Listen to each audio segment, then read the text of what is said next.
నమస్కారం, నేను మీ రామసుబ్బారెడ్డి. ఈరోజు మిల్లెట్స్ వ్యవసాయం ఎలా చేసుకోవాలి అనే దాని గురించి మాట్లాడదాం.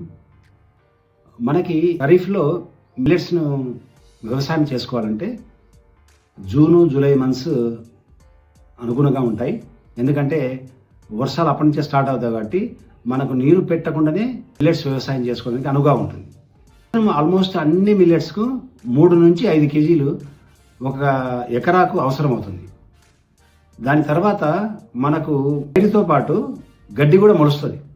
దాన్ని తీసేయడానికి ఇంటర్ కల్టివేషన్ అంటే ఒక 15 రోజులు 20 రోజులు మొలకెత్తిన తర్వాత మనము గొర్రుతో కానీ లేకపోతే మాన్యువల్కి కానీ ఈ గడ్డిని తీసేయాలి.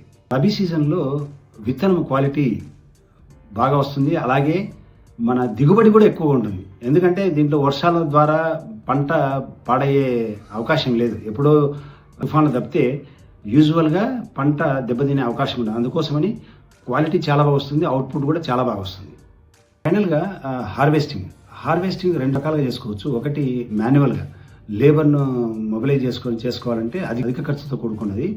అదేవిధంగా మనము రైస్ హార్వెస్టర్ను ఉపయోగించామంటే మనకు తక్కువ ఖర్చుతో హార్వెస్టింగ్ చేసుకొని మనం అమ్ముకోవడానికి ధాన్యాన్ని రెడీ చేసుకోవచ్చు అన్నమాట.